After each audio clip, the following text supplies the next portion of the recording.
All right. Good evening. Welcome to Not the Normal Stream. I'm going to do things a little differently tonight by popular demand or something like that. Tonight's show is about how I stream. So we're not going to do the usual opening jam or any of that. I do have to fix something already though. So let's see. Yeah, I think so. Hey, Luke, Tao, good to see you guys. Paul, good to see you. Let me see why one thing isn't working already. Yeah, I'm not sure what's up with that. Let's see. I want to get the chat working real quick, and then we will get into how this actually works, or how it's supposed to work. Let's see. Why is it not? Because I have that. Oh, here it goes. All right, there it goes. Not sure what that was all about, but it finally popped up. Okay. Zero the Prototype, good to see you. Welcome. So, this is probably not going to take too terribly long, but because it's not a super exciting subject. But I just wanted to go through it. A few people have asked what the how all this stuff here works, how I get all these things to go. And so I'm just going to kind of walk through, and we will see where we go. One thing that I do differently from a lot of other streamers, most other streamers, is that I do not use OBS. I do not use a software switcher, and I use instead an ATEM video switcher from Blackmagic Design. Fake Weirdo, welcome. And so that means that I have to think about things a little differently. And part of the reason I do that, there's a couple of reasons. One, I've had bad luck with OBS. And my background is television engineering and production, and so for me it's kind of a natural to use a regular video switcher.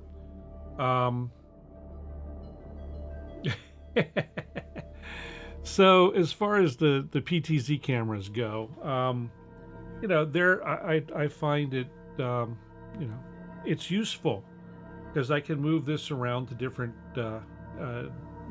angles, and you know, usually it's down over to my right or over to my left, but today, since we're talking about the video setup, you know, it's looking at the control place for the world. So anyway, so that said, no OBS, but I do use a whole lot of other, and there's a lot of stuff that goes on here. Yeah, I mean the ATEMs are, when the ATEMs first came out, they were, I will say, they were a little dodgy, and I'm not talking the ones that the small ones that, you know, like what I have. They were the first ones were this kind of little half rack mounted thing, and they were very prone to overheating, and they weren't great. And you could very easily brick them by updating the firmware. I mean, they were kind of a mess. With the second generation of the ATEMs and third generation, they've really nailed them down, and the two that I have been absolutely flawless. And I've got a number of clients now who use ATEMs in smaller productions, and they work great. Quasor, good to see you. The PTZs are again, they're just a matter of convenience, and so I can get away with two cameras what had been taking me 3 or 4 before. And you know, I don't, Paul, I couldn't tell you. You know, they're my mileage varied. So I haven't used the computer to generate a stream in 2 or 3 years now. So You know, and I've heard nothing about it, Paul. The only thing that I know about nVidia was some of their video cards. Anyone that's like a super, and then most of their new ones can do hardware H.264 encoding separately from the rest of the work that the GPU is doing. So stream encoding with an nVidia graphics card with the appropriate software, blah blah blah blah blah blah, getting it all set up correctly will not tax your GPU. That's really all I can say about that. And again, the only luck that I have had was bad luck. So and I've got, during pandemic, I had a lot of customers jump on OBS for certain things, like trying to make trying to do hybrid meetings and conference meetings and government council meetings and stuff like that. It would crash every night. So I just I got out of that part of the world. Now, with that said, Luke, I know, streams using a software solution, and that's not OBS, and it's usually pretty solid. There are some software solutions out there now that are well supported. They've got a company behind them that backs them up, that does support, like vMix is one, and they're quite good. If you really want to spend the money that's out there, if you really want to spend the money and you want a software-based solution in a hardware box, then get a TriCaster. They're great now, but they're 10-15 grand, or more, and by the time you pay the monthlies on a vMix solution, you're several $1,000s a year. By the time you put it all together, Wirecast, that's what you will. But yeah, it's pricey. If you pay for a well-supported product, generally speaking, it works pretty well. So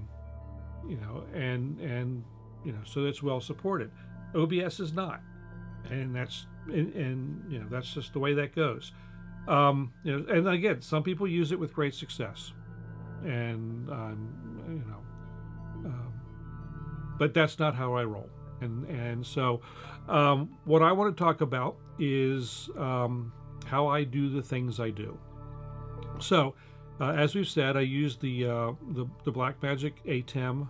I have a Mini Extreme, which gives me 8 inputs and the ability to do all these fun things, like these boxes with motion backgrounds. I can do the trippy thing like this, where things kind of bleed through. I'll explain a little bit later how I make that work, or how I break things to make it work. I use a Stream Deck XL to control most everything. Done a lot of scripting in that. I'll show a little bit of that. And basically I've set the show up so it's mostly automated. I don't have to do a lot of thinking during a show. I can, if I'm doing a jam show, or if I'm doing something where I'm doing music related, I can concentrate on playing music, which is really what I wanted to be able to do. So beyond the ATEM, let's start real quick. Let me get a graphic queued up here. Real quick, first thing we'll do is I'm going to give you kind of sort of a this is not going to look great on television, I'm sorry, and especially not on a smaller screen, but it's pretty much what I have. This graphic that's going to come up is the wiring diagram for my studio. And let's get that out of the way. So the lower right quadrant there has got the mini blue lines are video. And so you can see, if you follow the blue lines, and this is on my website, I'll put a link to this so you can look at it better later on. But you can, the blue lines basically show everything that feeds into the ATEM. The 2 PTZ cameras, the one that I'm facing, the one that's above, There's a Chromebox that's got video, a couple lines of video out and a line of video in.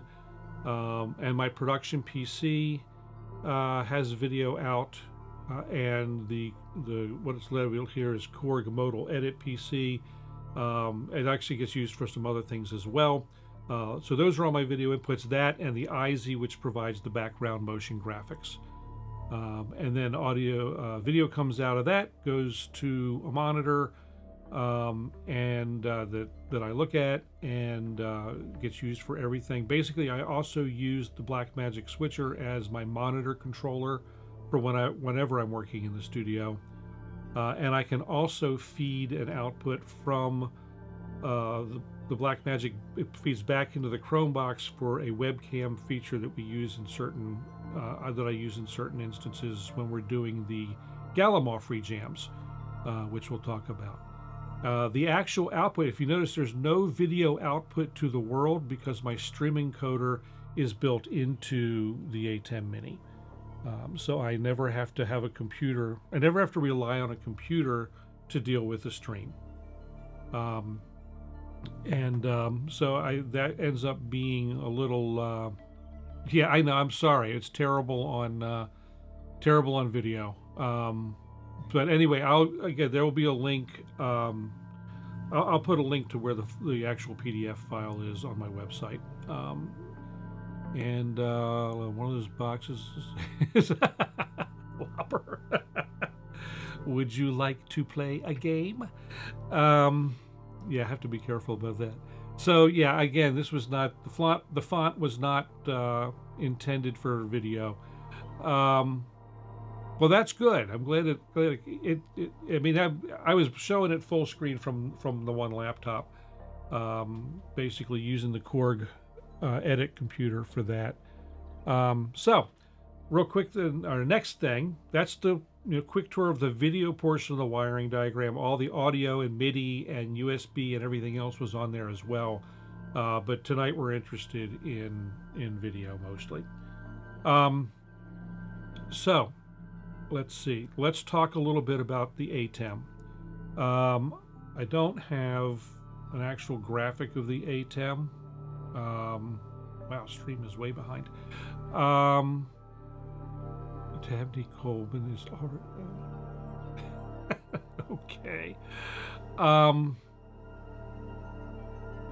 I'm not sure where that's going, Luke, or coming from. And that anytime anybody mentions Dabney Coleman, it takes me straight to the movie 9 to 5, and it goes straight downhill from there. So, let's talk about the ATEM.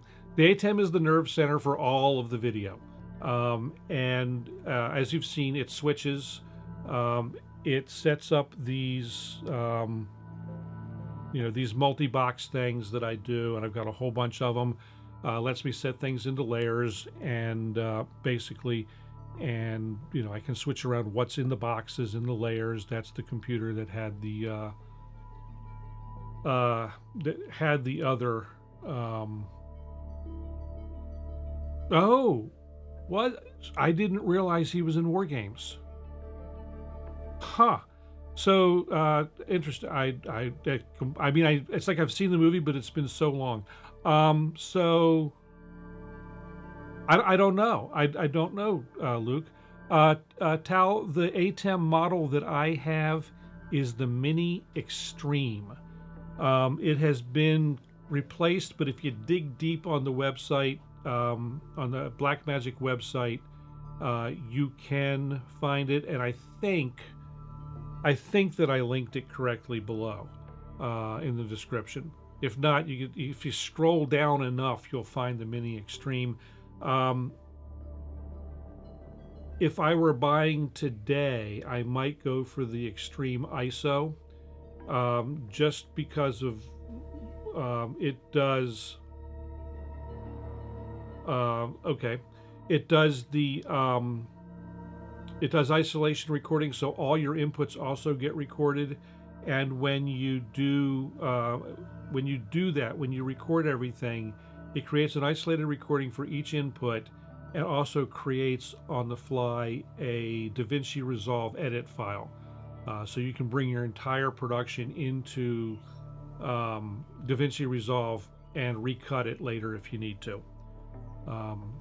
So it's a cooler device. At the time, Blackmagic has dropped the prices on everything. When I brought my original basic ATEM Mini Pro, it was $600. That one's now $300. When I bought the Mini Extreme, it was over $1,300. I think it's $1,000 now. So they've brought the prices down on everything at the same time as bringing all the features up. So anyway, they're being really active in this space, and I really like what they're doing as far as switchers. Not just their small switchers like I use, but their bigger broadcast quality switchers as well, or their broadcast switchers as well. They make a really good, solid alternative to some of the more expensive switchers out there. So the way this thing, one of the really cool things about the ATEM Extreme, ATEM Extreme ISO and higher models is that it has the ability to do a lot of things with layering beyond just what, there's little 2 boxes and stuff that I do, 2 and 3 boxes and stuff that I do. And in fact, it's possible, let's see if I got my graphics in the right order here. It's possible to even do, nope, that's wrong one. Let's go back here. Possible to even do a 4-box.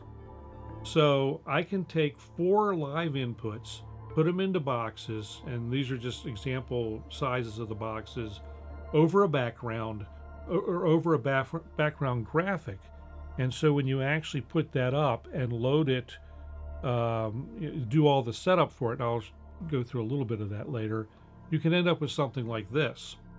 And so to the point that I can even do enough layers, I think, to put up a lower third at the same time.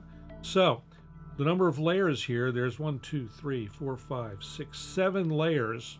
They only advertise 6. So I've got 7 video layers going here, and I can just as easily have that graphic that's surrounding the 4 boxes, or that background can be a motion video background as well, which is coming in from the video generator. So the way that works is, and what you're seeing my hand in the monitor up to the right, I'm driving the Stream Deck, so I've got everything pre set up. But compositing is wide open here, and I'm not using the CPU. I set these up this way. I could have set them up any way I wanted. The same layering that does this, or does this. So I've got a whole lot of different choices. This level of stuff, even 5 years ago, 6 years ago, would have required a $10,000–$15,000 device, and we're doing it for $1,000 and not trying to run it on a computer while we're doing other stuff. Because by the time you build if I were to build a computer to do everything this does, I've got 8 video inputs, plus all the compositing. I'd be well over the price of this, and I don't think it would be as reliable, honestly. So anyway, the way that compositing stuff works, yes, we are spoiled. That is definitely true. So the way the compositing stuff works, and I'm going to use an example. I've got some stills that I've done that kind of sort of show how one layer is done, and this is the same thing that you see on the news when someone's doing the weather. So that's the quick way to describe it. So let me take the chat out for a while we're doing this. And so I'm going to set up, we're going to do basically this composite. So here we've got a number of layers that are that are building this. We've got the downstream key, which has got the logo and the subscribe thing. We've got the Muppet Me, which is standing in as the person on the desk. And then we've got the background, which is a still image of the studio. So the way this gets layered up, we start out with, in a studio, you start out with a guy against a green screen, guy or gal against a green screen. And so we start building up layers. And this is where we get into what's called upstream keys and downstream keys. So upstream key is anything that ends up behind the talent or behind the foreground video. Downstream key is what ends up in front of the talent. So we got a camera, the guy's there, he's going to be talking about my studio, so we have to put my studio behind him. And oops, didn't want that, I want that. So the way we do that, there's the picture of the studio. We're going to create what's called a key layer. And basically that is the outline of the person. So we now cut a hole in the background video, and then we fill that hole with the guy on the green screen. So that all gets composited together. And then to put the graphics in front, we need to cut another hole, do basically the same thing. So we cut another hole and we fill that with the downstream text or whatever that graphic is going to be. So by the time it's all put together in the switcher, stacked up in those 5-6 layers, we end up with the composited video. And the chroma key is doing this. The green screen thing is called chroma key. And that's actually doing all the calculations for getting that done in real time. And so you can see in this one, we've got 2 keys going. We've got one upstream, we've got one downstream. And so typically, like I say, we put the talent on the green screen, or the talent live. In the case of my studio, we put the talent live on what's called the foreground layer. And then the lower third, which comes in like so. And this is just a quick one to get to, but that lower third is then punched out and put in front of, and in this case, what's behind is the IZ doing the video. So this box is another set of upstream and downstream keys to build this thing. But instead, I've also done the boxing, which is of my live video. Instead of having that be the full screen, I've boxed that, which is what's called digital video effects move. And so that's the mechanical portion, so to speak, of the video production. David, good to see you. Thank you for coming. Managing all of this on just the switcher control panel. Typically, if you're in a television, actual live real television studio, there's 2 or 3 people that are doing all the work of lining up the graphics, getting them in the correct order, getting them. A lot of it's been pre-done so that there are templates and things drop into specific places, and there's a guy, there's someone who does their entire job is just getting the graphics in order and getting them, queuing them up and punching them up when required. There's a position that's the technical director who actually runs. Hey Jeff. There's the technical director who actually does the job of pushing the buttons on the switcher. There's somebody else who is handling all the camera operation, camera moves, and whatnot. And so there's a whole lot of people involved in doing what I do by myself, and what a lot of YouTubers do by themselves. You end up in smaller television stations. A lot of this stuff has to be automated, and that's why things like the VizRT TriCaster, these new ATEMs,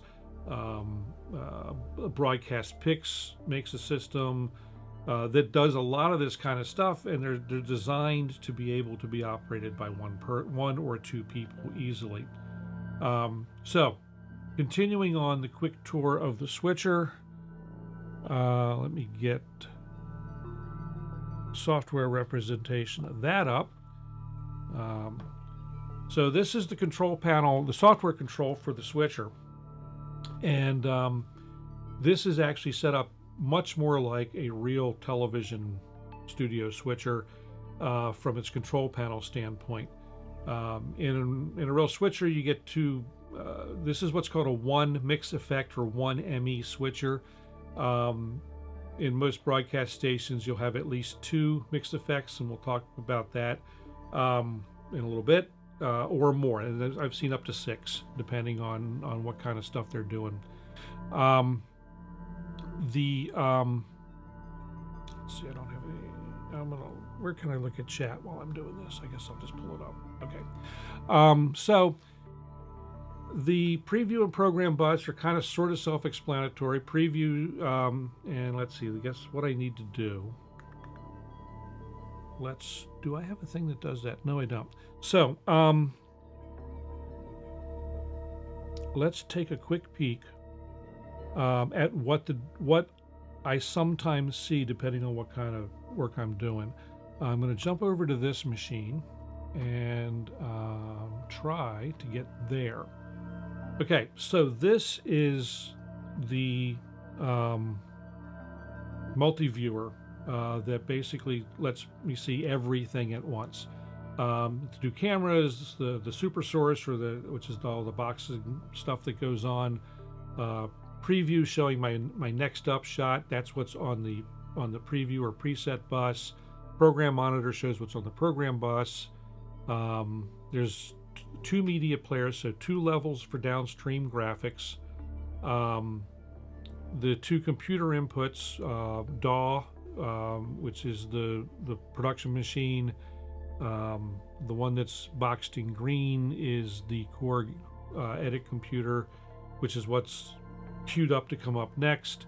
The chat overlay box is in the lower left. Then I've got monitors to be able to show what's coming in and out from the Chromebox, and that's specifically for doing the Gallimaufry and stuff. I use that for sending. I use the Chromebox for sending the video out to everyone else who wants to do an overlay of everybody in their thing, and then the video in is the return of that. Usually, right now I've got it looking at the output from the switcher that is the multi-viewer, so that I can show it to you. Otherwise, I don't have any way of showing it to you. So that's that part of that. Let's go back to there. So there's again, this is like a representation of the control panel. Over here, oh, I need this mouse. Over here we have various control panels for the superset source and how that's set up. Each of the up to 4 boxes. I don't want to touch this right now because it's set up for something else and I don't want to override it. But basically, there's 4 boxes, up to 4 boxes, and you can turn them on or off. And like in this case, box 1's enabled, box 2's enabled. So box 1 is showing media player 2, and so this is set up for a graphic with me beside it. So box 1 is showing the graphic large. Box 2 is camera 1, which is my camera, or camera 1, which is my camera, small. And then you see box 3 and box 4 are not enabled. And then as you roll down, you got the upstream keys and what they're set up for. So I've got different sizing and stuff for that I could do. I don't do this particular setup very often, but this sets up all my keys. And here's where some things get kind of interesting and tricky. The upstream keys on the ATEM can actually be also used as downstream keys, which will kind of mess with your noodle. Not a lot. Most hardware switchers can't do that. What's an upstream or behind key is always that, and what's downstream or in front of is always that. But the ATEM allows some flexibility on those upstream keys to be other things.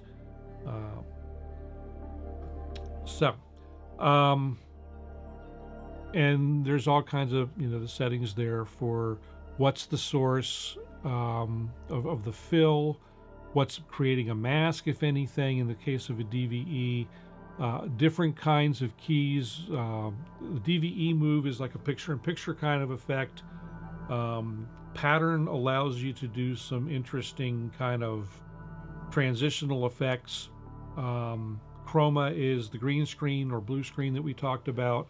And then Luma or luminance key basically is a way to cut a hole and use brightness levels to do keying effects, and that's part of what plays into doing that kind of trippy, this thing where things are kind of cutting and flipping in and out based on audio input.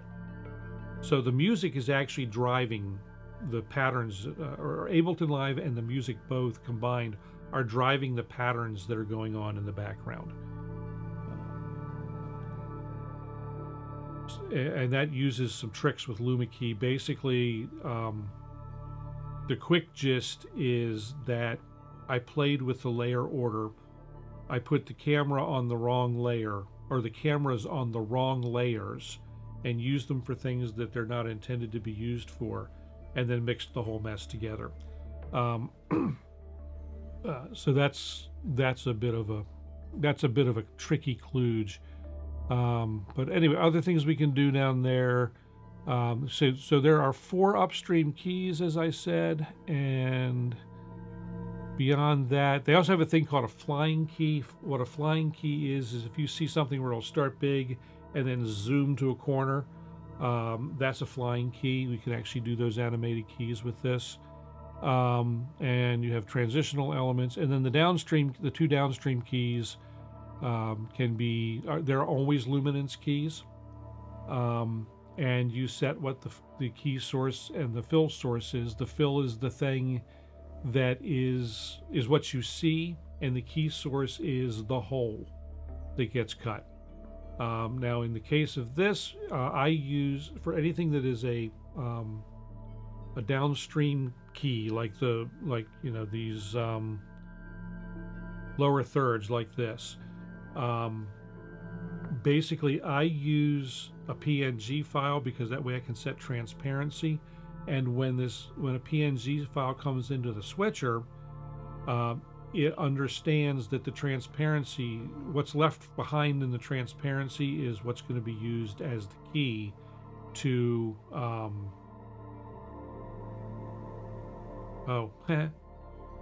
Forgot that's a script. We'll get to scripts.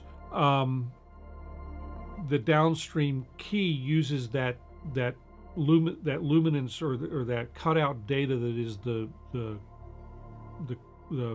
clear background in a PNG to cut the hole to make everything sit properly.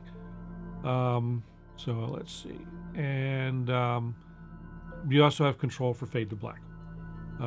Fade to black on the ATEM not only fades your video out, it also fades your audio out. So it does an audio follow video fade, which is kind of nice. The ATEM also has media players on the minis. They are still only on the higher end. They can also be motion video, which is kind of cool. So you can roll in a clip. Yeah, which I'd like to be able to do at some point. Maybe down the road I'll get. They make Blackmagic makes a thing called a hyperdeck, which I don't have any connected, but they make hyperdecks that you can control remotely from the switcher, and they would show up here, and then you can load the video into those as well. And then you have choices for output. Some of this I'm not going to show, I don't think, but this is where I would set up my live stream recording. I can capture stills and I can generate timecode.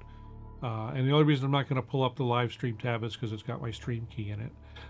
And I'm too lazy to change the stream key after the show.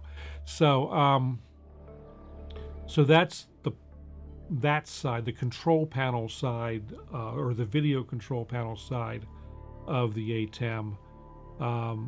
I mentioned the media, so all my stills are live in the media panel, and I just create. You can create your stills in anything you want. I use Affinity Photo and Affinity Designer,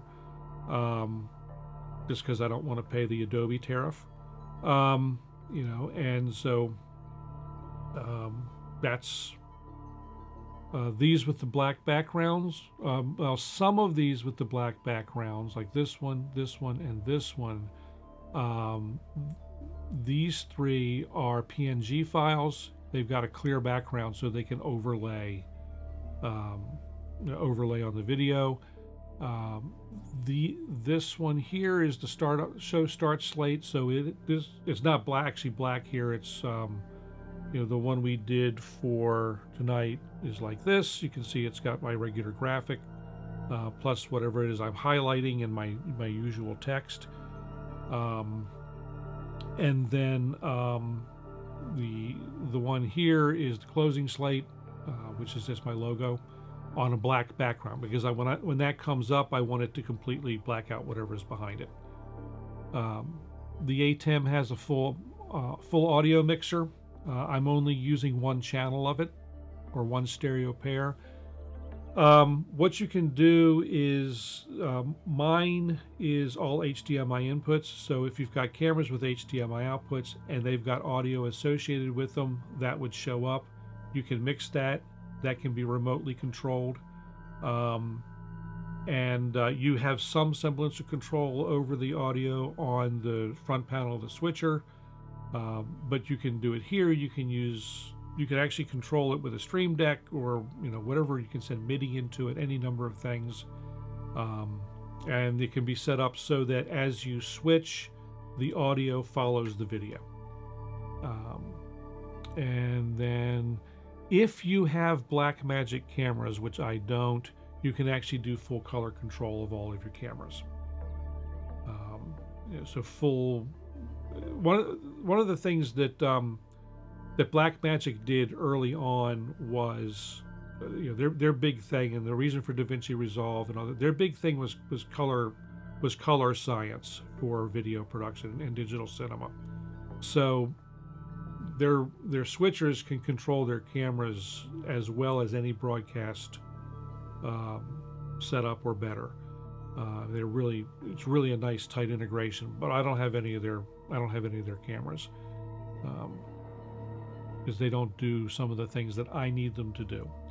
I need to be able to do the PTZ and that kind of thing.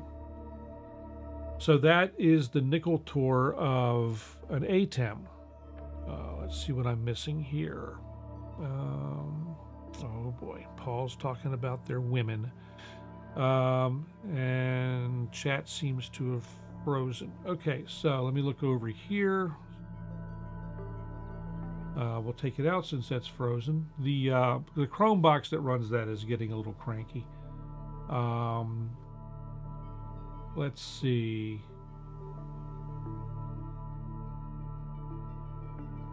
What do we got here? People saying hi. Rourke, good to see you. Thanks for coming. You're severely outverted. Let's see.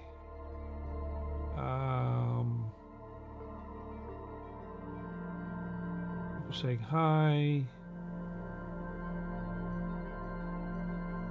So yeah, exactly, Zero. Let me see if I can't get the chat to work again. I'm going to look at something else while you guys are looking at that. It may be that I angered the Chromebox. Yes, it appears that I've angered the Chromebox. Let's let's get it back where it wants to be. And let's see if chat caught up. No, it has not. All right, well, I angered the Chromebox. I broke the chat. I guess I shouldn't have done that. Oh well. So the blackest, the cheapest Blackmagic Cam Rourke is about $800 or $900, maybe $1,000, somewhere in there. That does not include the lens, so you've got to put a lens on it at that point.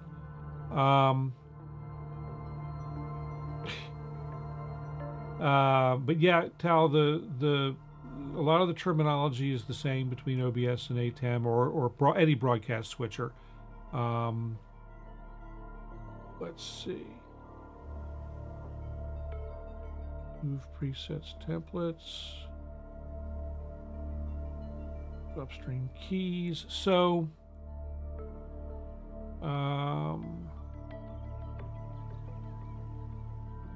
yeah, I mean, yeah, this you know, OBS and the other software solutions, they do these same things. You know, my experience was bad. My background is broadcast television, so that's the direction I went. So the lens, yeah. So you have to buy. Yeah, don't anger the Chromebox. And I dread anytime I have to reset the Chromebox, because getting it set up to do this was tricky at best. So I just have to look off to the side and I don't get the nice display. I'll check back on it periodically to see if it has gotten its act back together. Oh, is that why it went away? What am I looking at here? I'm looking at other stuff. Wow, I'm looking too at playback. Playback is really way behind, at least on some things. Where am I? I'm gonna try again.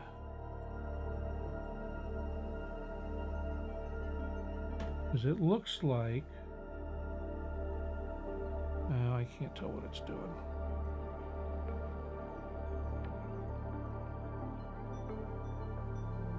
Stand by, folks. I am going to try and make the thing that makes the Chromebox angry go away. And maybe that'll loosen it up. Maybe. Okay, let's get that back where it belongs.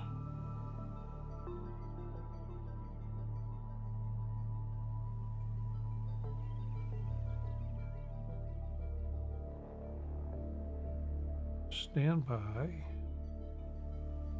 So this is the one thing that that is hinky in my setup. I will admit to this is not really the way I would like to be doing this, but it's the option that I have at the moment, unfortunately.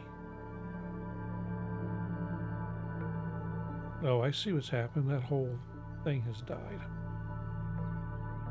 Let's try this. Doop-a-doop.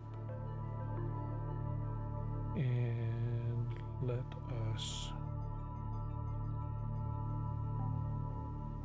fly the chat out again and set that where it belongs. So well, I might as well show you what I'm doing. What the heck? So what I'm doing here is pushing the wrong button on the switcher is what I'm doing. There we go. So what I'm doing is basically I have a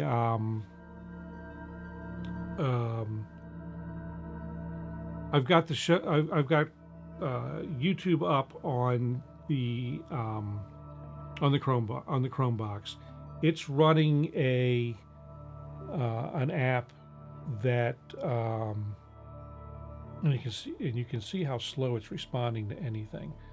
So it's definitely unhappy tonight after bringing up the thing where I was showing the multi-viewer is what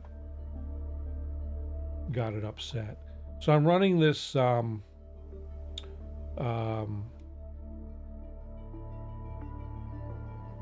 chat overlay app called Social Stream, and it's supposed to be feeding the chat over to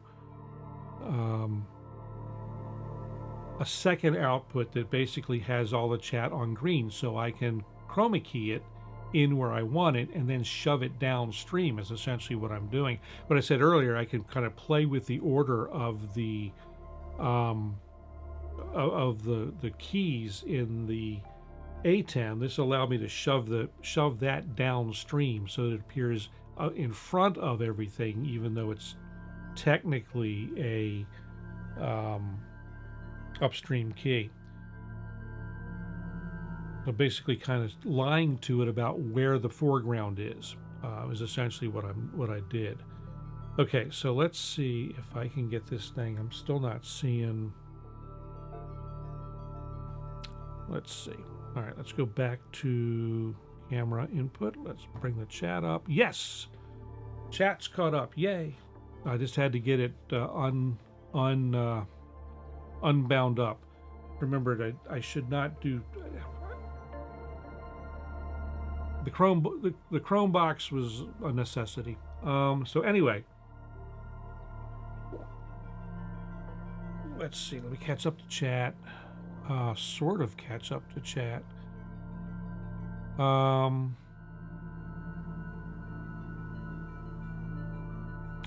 was using latency like way the heck out. And I'm looking at another screen that's almost completely frozen. So, let's see. So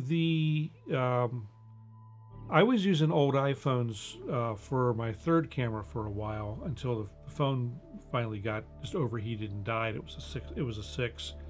And the way I do it is I actually, again, because I'm using the ATEM and it's all everything's HDMI.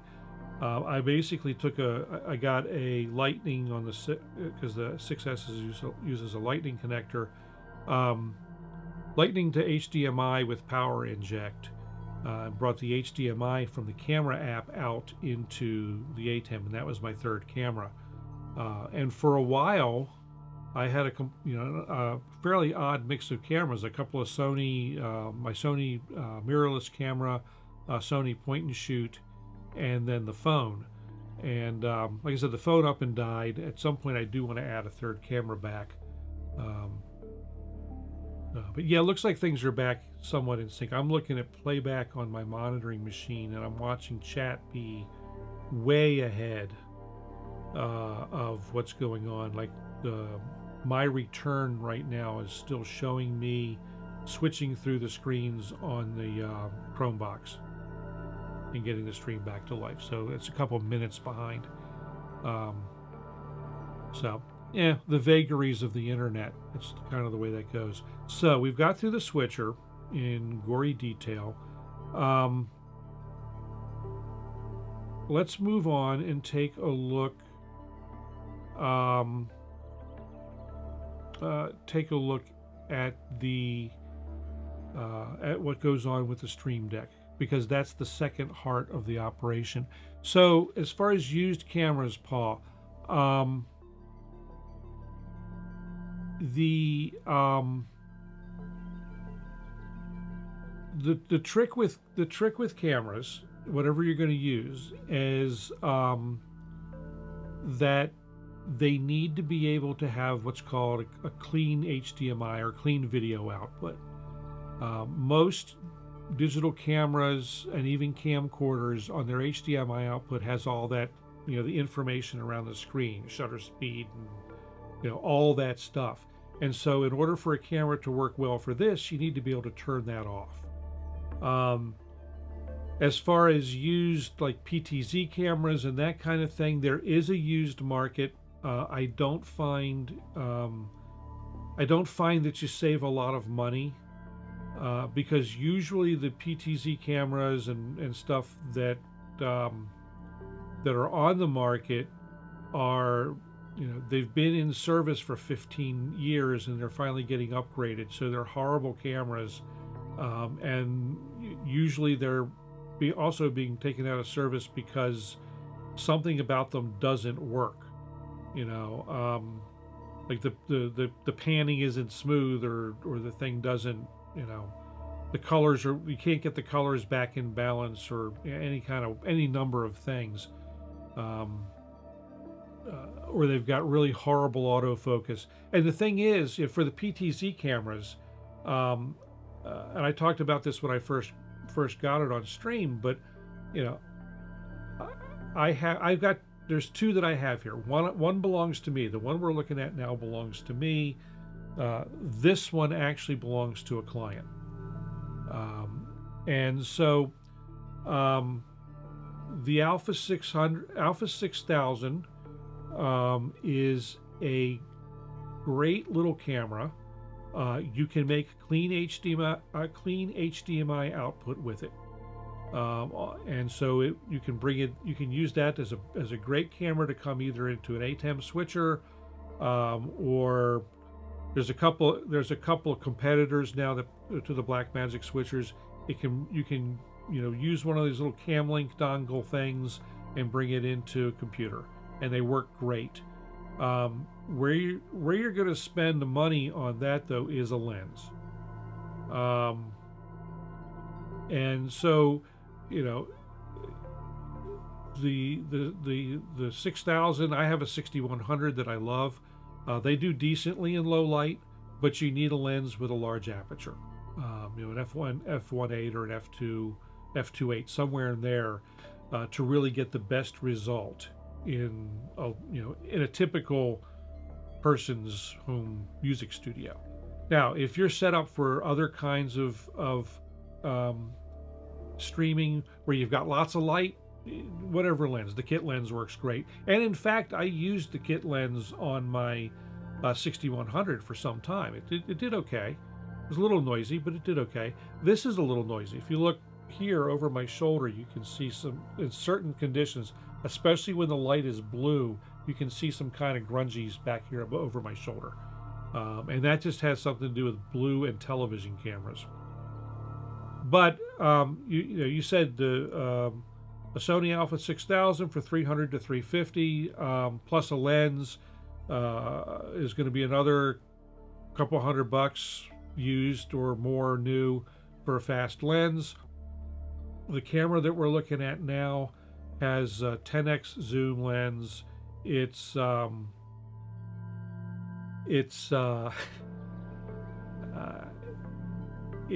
the fastest zoom in the world, but it's not the fastest aperture in the world, but it does well enough. And the PTZ camera out of the box at B&H most of the time for this particular model is $499 new. So it's one of those kind of things. If I can get a purpose-built thing that does all the things for the price of a camera on a stick that doesn't move, it doesn't, that I can't control remotely without, it's like I'm going to buy the new thing that's $500. Now the one up in the ceiling, that's an actual broadcast quality camera. It's got we did some tests with it early on too. It's a $2,700 camera or something like that.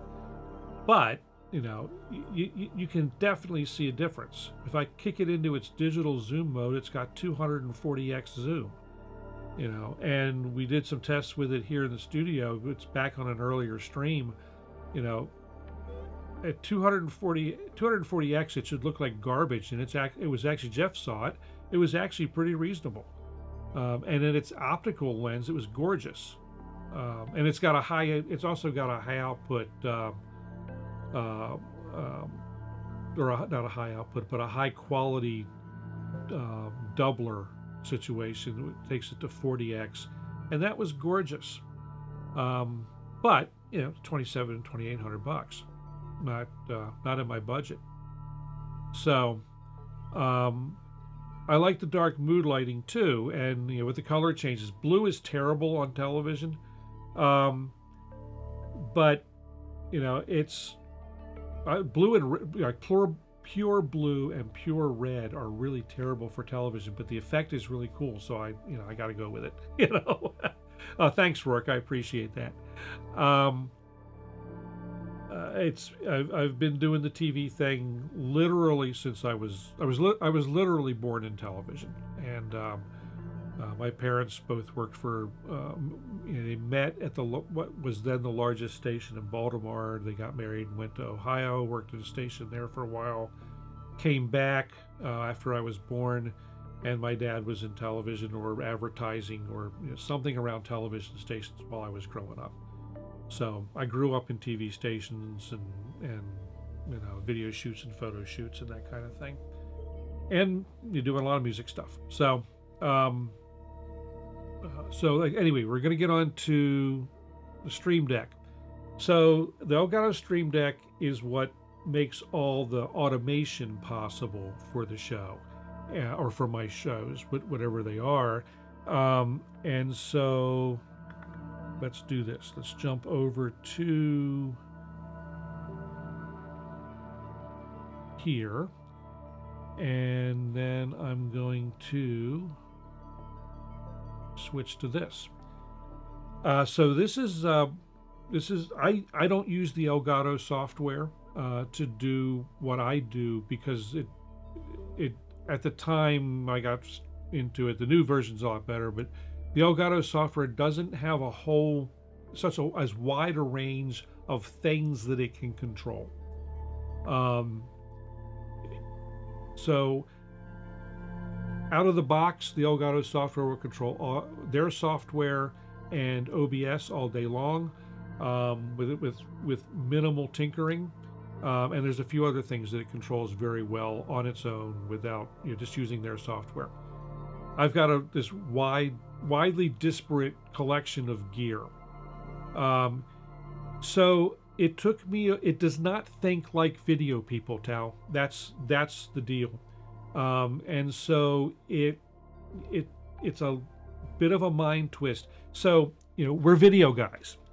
What we're not is AV guys. And so this is more of a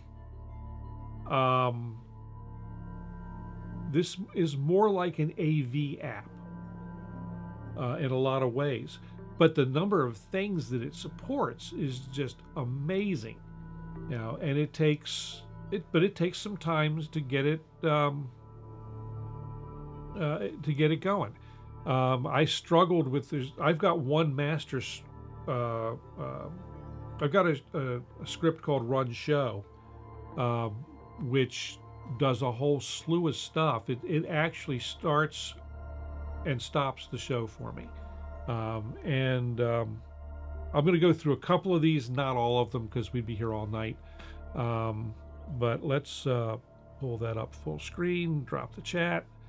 And so in order to do that, to bring that up full screen, this is a representation of the main show control page on the Stream Deck. So to bring that up, this screen up full screen, I hit the DAW button, because that's the DAW computer that I'm running this on. And to take the chat out, I hit the short chat. The short chat button, if I hit it, toggles the chat on and out, on and off. Run show, which I'm not going to touch because we're running the show, and the next phase is actually, it goes into an automated script of ending the show. But we'll start with it works in 3 steps, and you can see the next step up is 3.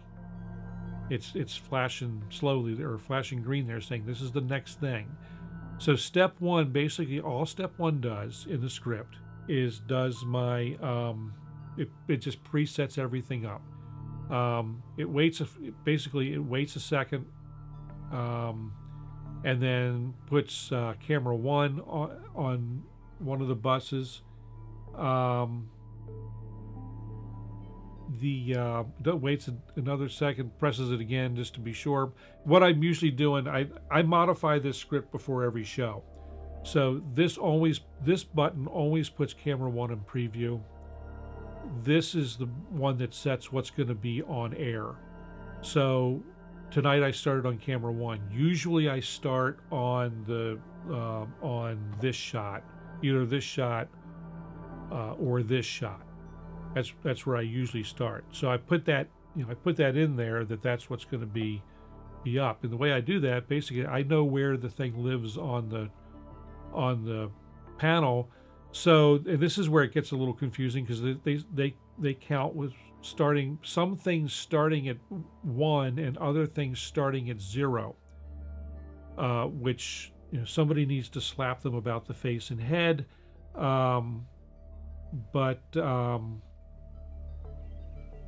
So yeah, there's sort of a way to do that, Rourke. You can. I haven't gotten that deep into it, but yeah, you can do if-thens and all kinds of conditionals and whatnot in here. I just haven't gotten there. But so basically, if I tell this, like, the next thing that I'm going to be doing is Saturday, we're doing the drone day thing. So I'll be live in here, but I'm going to start the show up. And instead of going to Cam 1 like it did tonight, I want it to go to, hey, Kurt, we're talking video stuff tonight. So very little music tonight.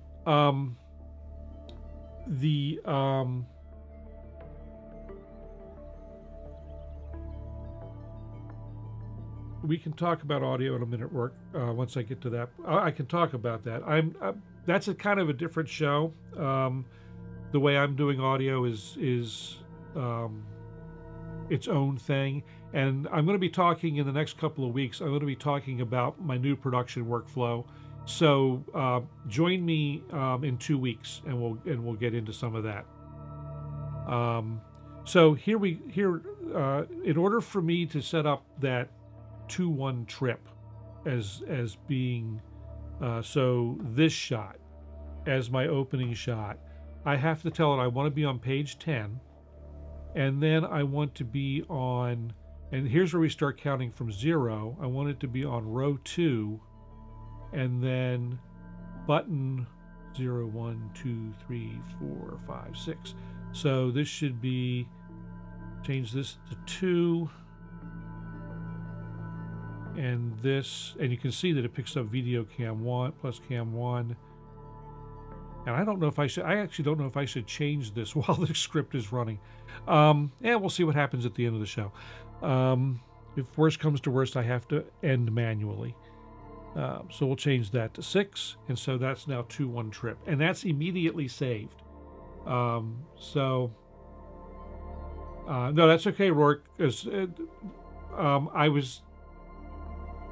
actually planning the next couple shows now, so good to know.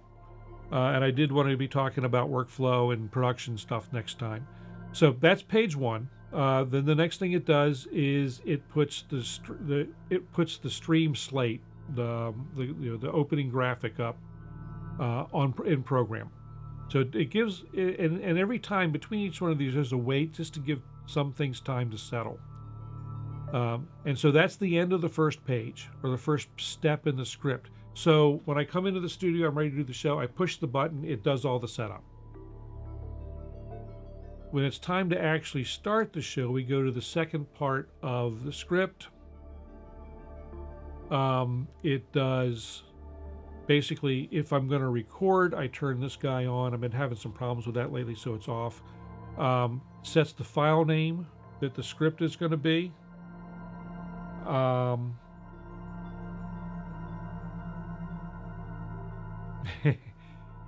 And that's quite all right, Tal. I mean, I'll talk about anything.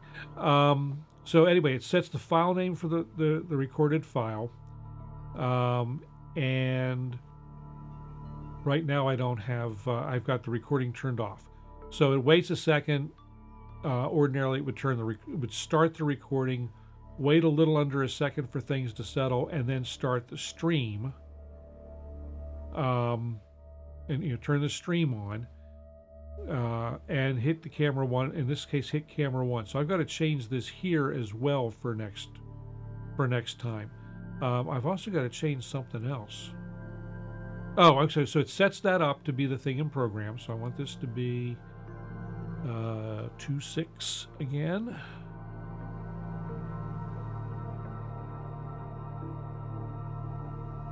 And now for tonight, I did a little differently. Usually, I wait about 20 seconds, and then it goes. Then it takes the full screen stream slate out. Tonight, I waited a minute. So I put this wait here. It then hits the stream slate, takes that out, and so it takes that out from in front of the camera, and the camera or whatever my source, whatever my live video source is up. And then at that point, the show's running. We're on air. We're doing the thing, whatever it is I'm doing, and then I'm manually controlling it. The script is waiting in the background for me to hit the run show button again. And you notice it's turned red at this point. It starts out green. So we get here to the third page at the end of the show. When I'm done, I hit the run show button again. That throws up the ending slate, which is just the black, the black background with my logo. Waits 10 seconds, does the fade to black. When it does the fade to black, that fades out the video and the audio at the same time. I then wait 21 seconds before I dump the stream and stop the recording. And the reason I wait 21 seconds is because when you put end cards on a YouTube video, they're a little over 20 seconds. So I don't want the end cards coming up. I want the end cards fading in as my logo's fading out. So that's what that timing was about. And so that's the most, well, I won't say it's the most complicated script. That's just an example of an automation script that I use with Companion to run part of the show. These other buttons do, they set up the two boxes with the cameras or the computer. We'll choose this one, for instance. Remember the panels that we talked about on the ATEM? In this case, I'm going through and filling in all that information that goes in those panels and pushing that over to the switcher. So I set my source for box one. It's going to be in this case, this is the one that does this. So I set up the box one, which is the big box. In this case, I set its size to be 2/3 of the screen, or 63% of its regular size. I'd say it's going to be on air. The source is DAW, which is the computer input. This is where it's going to be in X and Y coordinates on the screen. And if there's any cropping that needs to happen, I do that. And move on to the next box, which is the camera one box. It's 1/3 of its normal size, roughly. That's its position. Box three is, why do I have something in box three? I don't know. No, box three is black. Why do I have that on there? Huh, anyway. Is it disabled? I have no idea why I still have box three in this script. But anyway, basically some generic stuff for box three. Oh, I know why. So the next thing is I set the background, what they call art, but that's the background. That's the input from the visualizer. And I do that as a key, as an upstream key. And there's some settings for that. Then I go ahead and put this whole mess into preview. Say we're going to do a mix. Actually, I've got mix on. Then I tell it what things are going to be included when I press the button. What's going to be off, what's going to be on, whatnot. I've got a wipe in here, but I'm not actually using wipe. That was an attempt to do something. I just haven't taken it out. So we wait a little bit of time for all of that to settle. 10 milliseconds is all it takes for that to settle. And then we cut to the shot. So that's basically, I shove everything that's necessary into the switcher in a matter of, 10, 15 milliseconds. And so by the I hit the button, it takes 10, 15 milliseconds to load the switcher up, set everything up, and take it and put it on air. So it took a while to figure a lot of this stuff out, but once I did, it was like, oh, okay. Once I realized that I had something in the hardware that I could look at and correlate to what was going on this screen, it made perfect sense. If I tried to use this with OBS, I would tear my hair out, I'm sure, or a software thing, because I don't have that. I'm kind of a visual guy, and so if I don't have those visual clues, then I get myself confused. So these guys up here, the camera switches, they're pretty simple. They just tell it what camera is going to be on the bus, what are the things to turn on and off, and take. They're not fancy at all. The ones that get fancy, these are the trips. The trips do things with putting the wrong things on the wrong layers of the key. So like this one, the 2-1 trip, I have camera 2 as a large box, camera 1 as a small box, and then I'm doing weird things, mixing things around in key levels. So I set up the super source, which is the multi-box layout, and that's how I can cheat in an extra key layer. So I fill that up with the cameras, and then I give it boxes 3 and 4 are disabled. The background, now see the background, here's where it gets tricky. Instead of putting the visualizer graphic in the background, I put camera 2 in the background, so that these boxes without the visualizer portion of it would be floating over the camera 2 input. And then I start messing around with other key stuff to get that to get the thing to work. Somewhere I had that set up where I'm bringing in the key. So anyway, it does all those weird, by putting things in the wrong order. The luminance of the video cuts weird holes in the video, in the luminance of the of this video cuts weird holes in the background and the foreground, and that's how it ends up doing this weird kind of thing. All that control is being done by the tone or the luminance value of the of the motion video. And that was just pure experimentation to see how that worked. There was some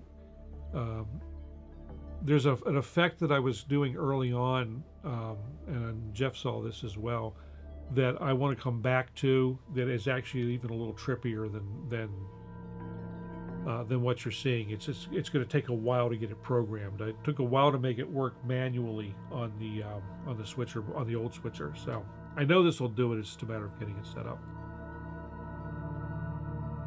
So that is this ties into some stuff in the DAW, and this gets into mixing. So let's jump over here and get this out of the way. And so I have some special setups in Ableton Live to make all this work, make the audio portion work.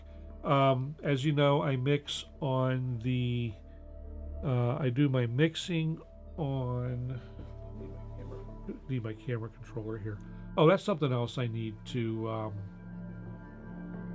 show you real quick too as part of this. We'll get back to it. So as you know, I do most of my playing I'll tell you in a second what all the what the traffic is that's going on. There's let's see. So what's playing tonight? I've got an audio, just an audio clip on 5.5 minute long audio clip on loop, and so that's its business here. Complete Control's this is really doing nothing unless I feel like playing something. In this particular channel, this channel is running a sequence, and all of these. I'm not using this at all tonight. That's my percussion and drum loop section. I kind of do a lot of things templated. So the IZ control, this guy here, and this is doing a weird thing. It keeps hiding the sequences. These are just 2 sequences of CC data. They're controlling a couple of parameters in the IZ, basically spin and focus on the IZ visualizer. That's all they're doing. And then this guy's just running this other sound, these other chords. So that's all that's really going on in Ableton. But I use Ableton as my mixer as well. The way this works, all of my audio sources, all of my synths, get fed to what I call the synth bus, which is my D bus. And if we go into look at D, D's got a compressor that is side chained to my mic, or to the mic bus. So if you look at channels 1 and 2, which are the 2 studio mics, they're on bus E, which has basically my mic bus, which really does nothing except gather the mics and send them over to the sidechain input, and that's what ducks the music. If you watch through the compressor, you can see that its level on the music varies as I talk, and it's subtle, but it's enough that it gets the music out from under my voice. And so that's what that's all about. That's really the key to the whole thing, or not to the whole thing, but that's how that's all of how the audio works. So output, my main output is piped into, through my mixer interface, is piped into the inputs on the, let's see, let me get ready there, to the mic 2 input, and on the this is called mic. I didn't rename it. There's 2 inputs on the ATEM that are not associated directly with camera inputs. They can be set to either mic level or line level. So I have the mic 2 input. It's set to line level, and that's takes the output of my mixer and puts that into the ATEM for air. Let's see what else we got. Oh, you're not streaming. Okay, next week. Thanks, Jeff. I am going to wind down. I think I'm going to wind down pretty quickly, though, because I think I'm pretty much through the tour of how the streaming works. Unless anyone's got questions. So anyway, the MIDI traffic is minimal tonight, Luke. Not the usual. Usually I have a lot of MIDI going on during the streams, because I'm doing a lot of sequences, and we'll get back to that in the next couple of weeks. Jeff says he's going to be back next week. I will not be here on Monday night. I'm taking next Monday night off. And part of the reason for that is I'm taking the whole day. We're closed. The office is closed, so I'm taking the whole day. Okay. So yeah, we can talk about that. My streaming settings are pretty close to what YouTube says I should use. Let me look at something real quick.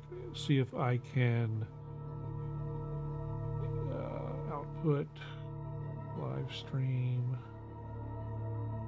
I can't show them while it's streaming. But let's see something here.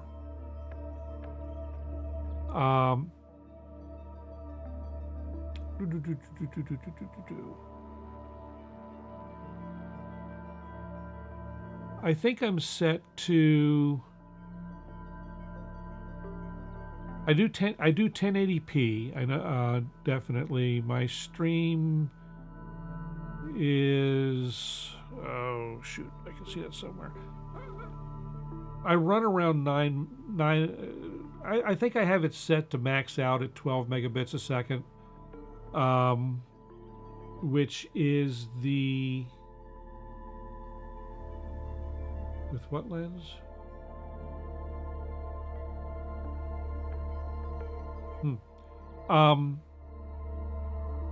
I've got it set to be 12 megabit. Target is 12 megabits a second, or top out at 12 megabits per second, 1080p,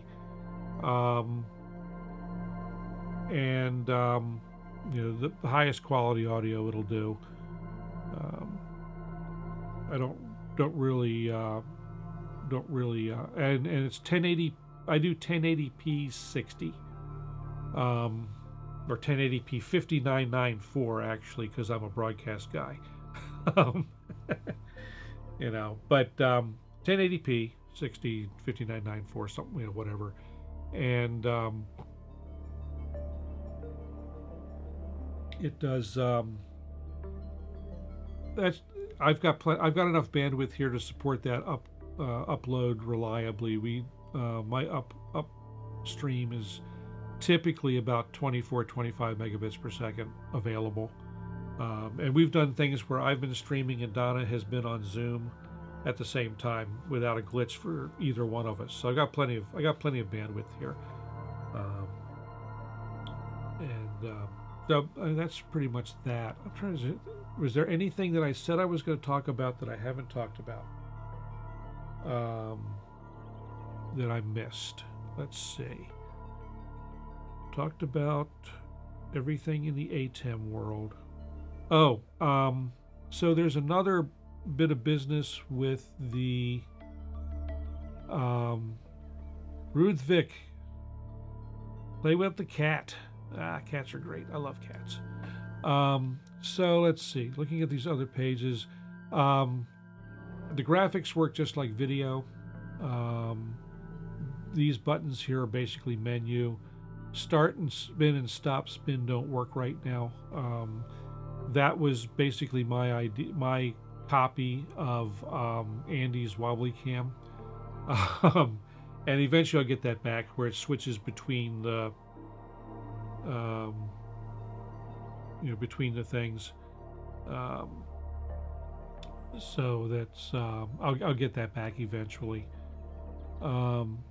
These basically are just doing full screen or boxed versions of the graphics. The boxed versions, so like GFX6 box, basically is this. So it's got the graphic up with my camera next to it, and then full screen, or FS takes it to full screen. Let's see. Need to go back here. Go back to there. To there. Yeah, as much as I've set this up, I don't remember where everything is all the time, especially if I'm going out of order. So one of the other neat things that I can do with the Stream Deck is I can control the PTZ camera, and the Stream Deck and Companion. And so Companion has the ability to control probably 20 or 30 different kinds of PTZ cameras, and it can do NDI control, it can do the standard Pelco controls, it can do Sony Visca in several different flavors. So this is, I can't remember which one I'm using for this, but this is the one that works well with my BZB Gear camera. And so I've got 8 preset shots. If we bring this, so headshot is this. What you've been looking at is the medium shot, like that. I have one called Analog Keys that looks over at the polybrute. You know, that'll pan and tilt and zoom appropriately to get over to the polybrute and the multi-poly. It was the Take 5 was on top there before. You know, so I've got the one, the close-up hands analog allows me to do a thing where if I'm demoing something, or if I want to show a close-up of something over here, I can you know, hold it in a comfortable place and it'll give a close-up of it. Let's see what else we've got. MIDI control basically looks at kind of the same thing as analog keys, but it shoots. And I don't usually do these particular changes on air. I'm just doing it tonight for demo purposes. So it comes over here. It gets a player view of the Control S and stuff over here. I've got a close-up. Again, I used this the other day when I did the headphone thing, but I've got a close-up where I can come in, you know, like so, and hold something there. Lucky Cat is kind of fun, although Lucky Cat's not so lucky at the moment, because Lucky Cat's battery is dying. It takes a few moments to get places, but there's Lucky Cat, and then I've got a lava lamp shot, which I'm not going to bother with now, but so I can come back to here, and that's all with the touch button. I don't have. I've found that I am locked out of the setup for that camera for some reason, the overhead camera. So I'm still having to use the remote control. And depending on what, you know, a couple decisions that get made over the next few days, I will be deciding whether or not I'm going to pick up another one of these small, one of these 10x cameras and send the. I need to send that at some point. I need to send that camera back to where it belongs. But I've got all those positions programmed in here. Basically, well, actually, what I'm doing is I'm calling presets. I've got the locations stored in the cameras, so the cameras know where to go. And I just basically, for each shot, I'm saying, let's go to this one, for instance. Basically, we're going to use, we're going to recall preset 0 in this camera. These are really simple. Medium shot 2 talks to that camera and calls preset number 1, and just basically steps through 0, 1, 2, 3, 4, 5, 6, 7, and you know, that makes it.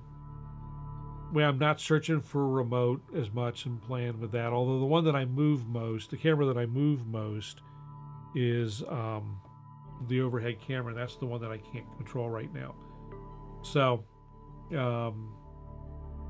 these guys have been, I'll tell you what, these cameras have been fantastic. Both of them, really, as far as that goes. The BZB gear, it doesn't move unless something tells it to. I do have a control panel. It's turned off right now because it goes. What I have found, Jeff, with PTZ cameras losing home or wandering off somewhere, 9 times out of 10 it's not the camera, but the joystick has lost calibration and is sending erroneous commands to it.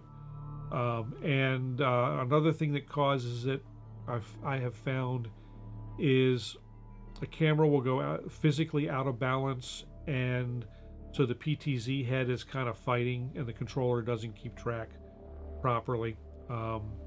And that I've seen happen on, you know, really high-end systems too.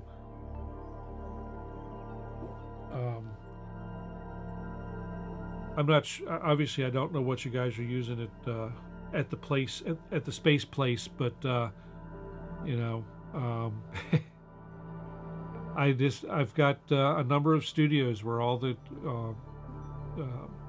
well, one location in particular, they've got 2 studios and an auditorium. Each one has 4 cameras, and each one is fully PTZ. And yeah, every once in a while they need yeah, we guess so, Jeff. Yeah, I would say they take some abuse. The studio stuff doesn't take so much abuse as that. So they you know, periodically we gotta have the manufacturer's rep come in and tech rep come in and overhaul the PTZ. Yeah, PTZ is pan, tilt, zoom. So we've got, you know, left, right, pan, up, down, tilt, and then zoom in out. Sorry, I should have explained that earlier.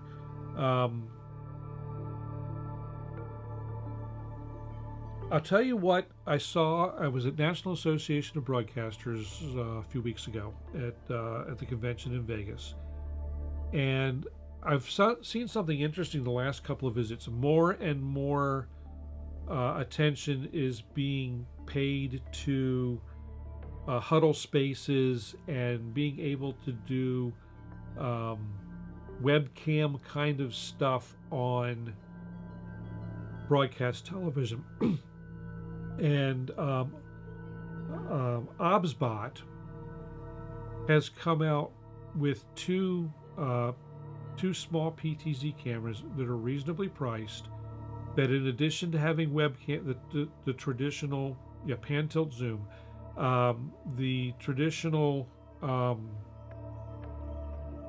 UVC USB output that a webcam has, they're actually putting HDMI outputs on 2 of these models. Their 2 newest little PTZ cameras have HDMI output now. They don't have broadcast SDI output, but they do have HDMI, and that can be converted easily enough.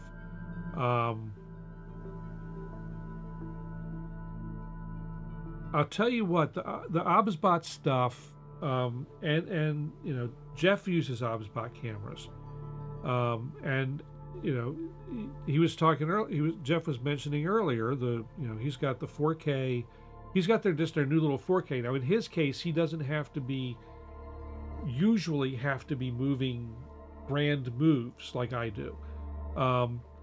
So he's got his set. He's putting out either 720p or 1080p from the camera, and it's a 4K camera. So that effectively gives him a lossless 4x digital zoom. And the tracking on the OBSBOTs is fabulous. So as he moves his head around, that little box that he's cut is tracking with him really well, to the point where sometimes it'll catch somebody moving in the background and follow them around a little bit. And one stream, we did one of the Gallimaufrys. Jeff, I'm going to throw you under the bus, sorry. But we did one of the Gallimaufrys, and he forgot to stop his stream at the end. So he got up at the end of the show and walked out. And the camera tried to follow him out around in the corner.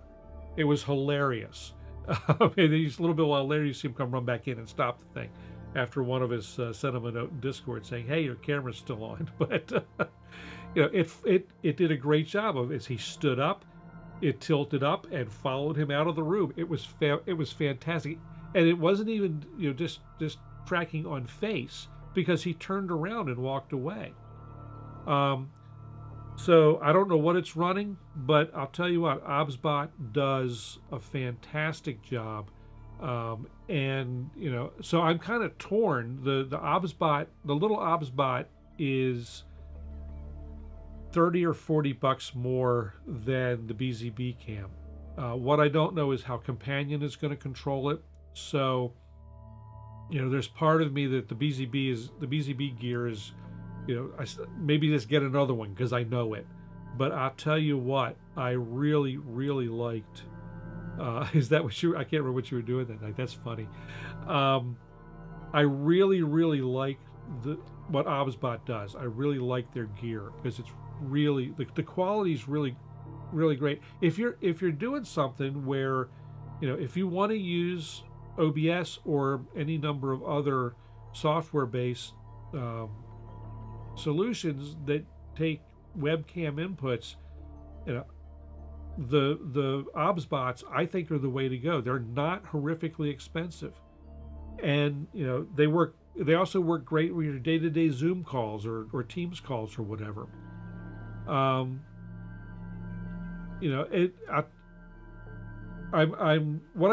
guess the thing that really will sell me or not on the OBSBOT over this guy, another one of these guys, is the angle of view. If the angle of view of the OBSBOT can be significantly wider, I just may get one for this and replace this camera, put this one up in the ceiling.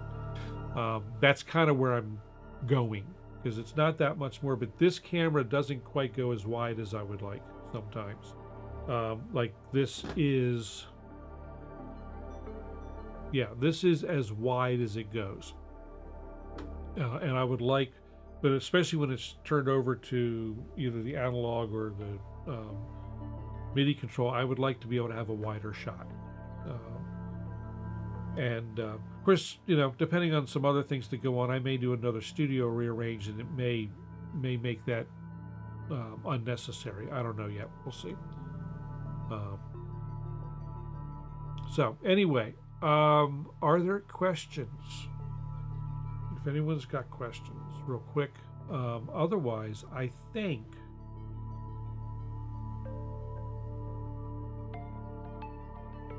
you've all seen me mix do my audio mixing and control on the keyboard. So that's, most folks already know what I'm doing with there.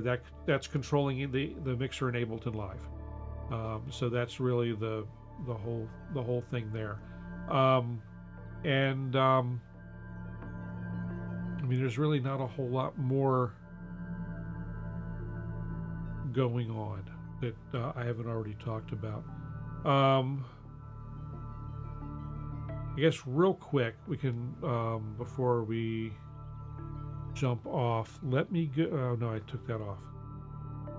Well, so the Chromebox is doing, I'll show you a couple things the Chromebox is doing. You saw the one part where it is doing, this stuff, where it's, basically I've got my stream monitor up, I've got, I'm running this social stream app, which is a plug-in to Chrome. So the chat is blown up for that, so because it needs to be popped out. The other, let's see if I can get to this. The other output of the Chromebox, I think this is it. Yeah.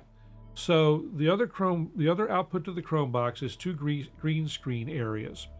One is the text, the actual text chat that appears on the right side of the screen, and then the other second window is the part that displays the part that pops up if someone enters a comment in the chat. It pops up that overlay when it's working right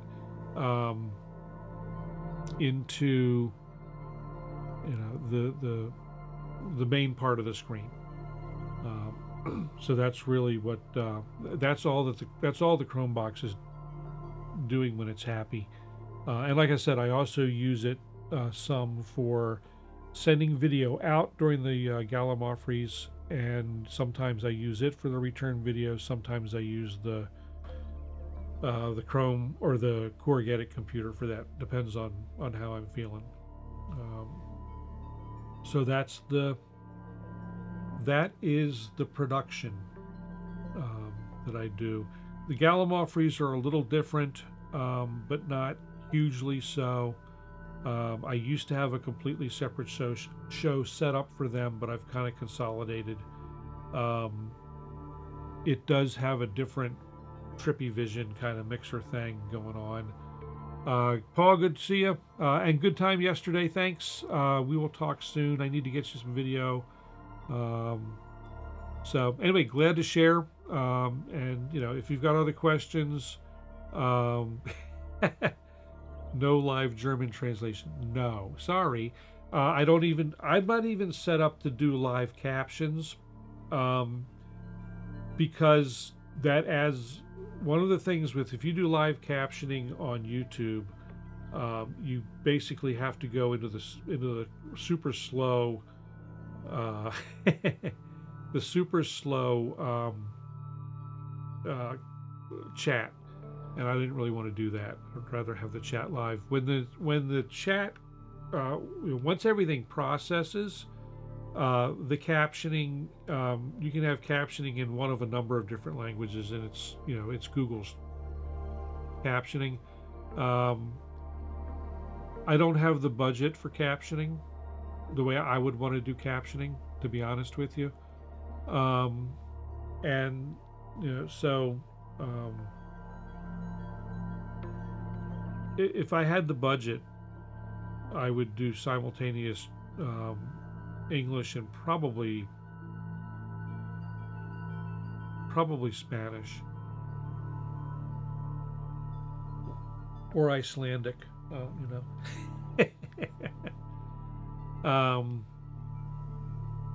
So anyway, I am glad to share as always. And if you have questions, you can drop them in the comments. If there's anything we didn't cover, just go ahead and drop them in the comments. I do read all of the comments, and so sometimes I may not. Yeah, I am too, Luke. Sometimes I may not respond in the comments. Well, I'll usually at least say something in the comments. Usually what I'll do is give the better answer in a longer form in a future stream. But I'll always try, if I can answer it really quick in comments, I will. Otherwise, I say, hey, we'll talk about that in the stream. But I read every comment. So anyway, thanks everyone for coming. I appreciate it. Thanks for spending so much time with me tonight. And again, I will not be here on next Monday night. However, Saturday, watch. Do the now's the time we put this up, because now you will get information. Like, subscribe if you're not already. Hit the dinger bell. And you're going to come down here some point, and we're going to play with the wave state. So, Rudvik. So, and I'm going to learn how to pronounce that properly. So you'll get to see it in person. And we'll play. I'll show you the whole shooting works. Kurt, you can come over anytime too, and check it out. So anyway, like, subscribe, hit the dinger bell so you get the notifications. Saturday is International Drone Day. So I'm going to be participating in that. It's going to be kind of an oddball stream because I've got other stuff to do on Saturday, but I'm going to come up at some point in the morning with a stream and a drone, and periodically come in and make changes, and I'll spend 25-30 minutes at a time in here making some tweaks, changes, and then let it drone some more. I will. And then on Sunday at 1 p.m. Eastern Time, U.S. Eastern Time, we'll be doing a Gallimaufry live jam. That'll be great. Jeff will be there. I think Andy's going to be, Synchrotron will be there. Animotion will be there. And circular breathing on the didgeridoo. Circular breathing is a thing. When I was young, I could sort of do it for sax, but I've got so many sinus problems at this point. There's no way that I can handle it anymore. So anyway, I think that's as of this moment, that's all that I know that are participating in the jam on Sunday. That'll be about an hour on Sunday. And then I'm going to be streamed out for the weekend. And So we'll be doing the live jam up until 2, which point, you know, we all go and run over to Luke's stream. I'm assuming, Luke, that you're streaming on Sunday at the normal time. Oh, he said idle, so that means he's gone to sleep. So anyway, look forward for all that. You'll see the notifications if you're subscribed and everything. You'll see the notifications popped up in YouTube when those things start, and that'll be that. And then the regular stream, not this Monday, but the following Monday, and we're going to start talking into new production workflow and that kind of thing. So lots of fun stuff going on here in the next few weeks, and we'll start making music. I want to do an album. So, all right, thanks everybody. Appreciate it. I'm gonna jump. I have work in the morning because that's the way that happens. So, again, thanks. We'll check you all over the weekend.